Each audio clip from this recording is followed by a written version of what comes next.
Hey, good morning to everybody. Happy Sunday. It's Daryl here. It's not so bright and early. 6 a.m. here in Connecticut on the East Coast.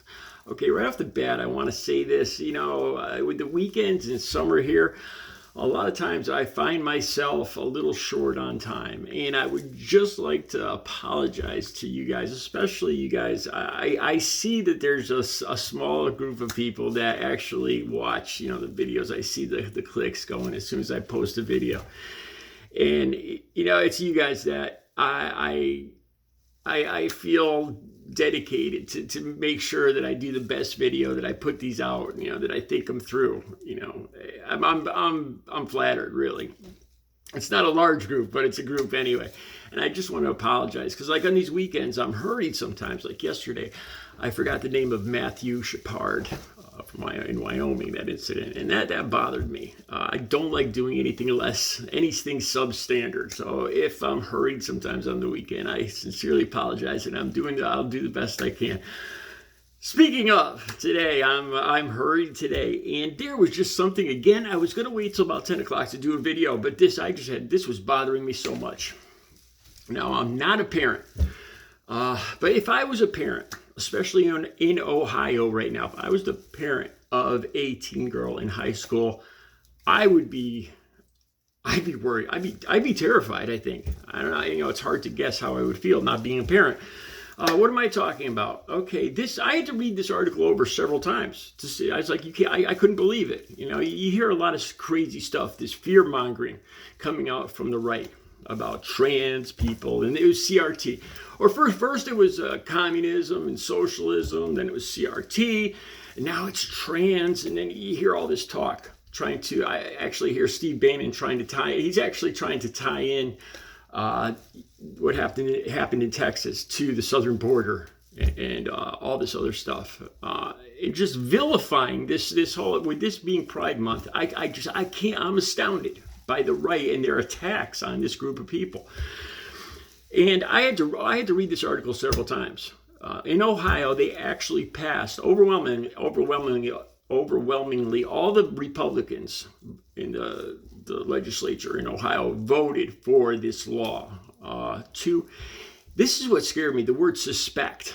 If a female, and this is another thing too, just female athletes, because they want to protect and sanctify the hope of gold medal female athletes in Ohio. Oh, by the way, there's only one transgender female athlete in all of Ohio. So this is a non-issue. Okay. So I had to read this over and over again. They actually voted. This passed. This is actually a law. The Democrats overwhelmingly voted against it. Republicans voted for it. And this is one of those cases where I'm shocked. It honestly reminds me, I've said this before, but something out of the 1930s or 1940s Germany. Okay, here's the nuts and bolts of it. If a female athlete is suspected of being transgender and wants to play sports, she will be subject to a mandatory inspection by a doctor to verify her organs. I couldn't believe this. I read it over and over again. I was like, no, this has to be just proposed, or just, the idea of some crazy wingnut, but no, this actually passed. And like I said, there's one transgender. So this is a non-issue. And I started thinking about this more and more. This is going to be used as a weapon against anybody who doesn't look like the norm, anybody who doesn't conform. Can you picture this? I mean, in the LGBTQ community, you'll see a lot of times women that, or men. This is why I enjoy talking, and I admire this group, because being an artist, I admire their being different and being individuals. And, a lot of the women in the LGBTQ LGBTQ community don't necessarily look all that feminine. And the same thing with some of the guys, and this is just part of their individuality. And I started thinking, with this law passed now, anybody could, people could know that this teenager is female, but just because she doesn't fit in, they could start rumors. I could easily picture rumors starting for the people on the fringes, the people, the minorities, the marginalized people. Let me say this: what if you're a Trump supporting Republican out in Ohio, and you got a teen girl, and you're all for this, okay, and your teen girl plays volleyball or whatever, okay.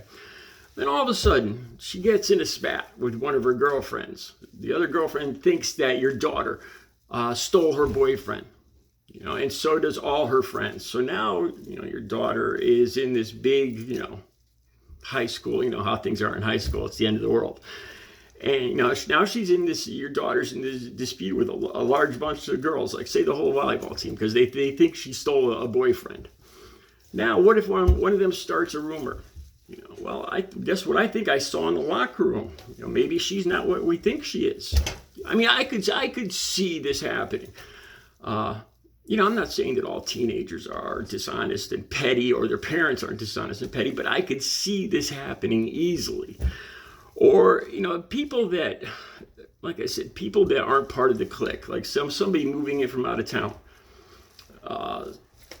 Somebody with an accent, or somebody of a different race, somebody that's not familiar to the in-clique in these schools. And I could easily see a large group of people being suspected of this, and subsequently probably a lot of them will probably drop out. So I really think there would be more girls that would be adversely affected by this, because they're going to be offered the choice to either get inspected or not play. And a lot of them will choose to not play. So instead of just having one transgender person in the school system and just dealing with it and just being open-minded about it, they're going to vilify and accuse a whole subset of people that don't necessarily fit in. I just could see a whole lot of possible mental health issues down the line, and worse. I know when I was younger, when you're a teenager, things like this seem like the end of the world. And like I said, if I was a parent in Ohio and I saw that this law passed, and I had a daughter that was a teen, even if she was the most feminine girl in school, I would still be nervous about this. And that's another thing. This law pretty much comes down to what they think a girl should look like. That she has to look feminine, or she'll be suspected. She has to fit, she has to have eyeliner, lipstick. She has to talk the right way, walk the right way, wear the right clothes. Because if she's not, she'll be, maybe she's not what she seems. This is, again, it just reminds me of something out of Germany. Out of the 30s and 40s. I can't believe this law passed. Let me know what you guys think. Again, I apologize for these quick videos because I'm going to the beach again today. You guys have a great Sunday.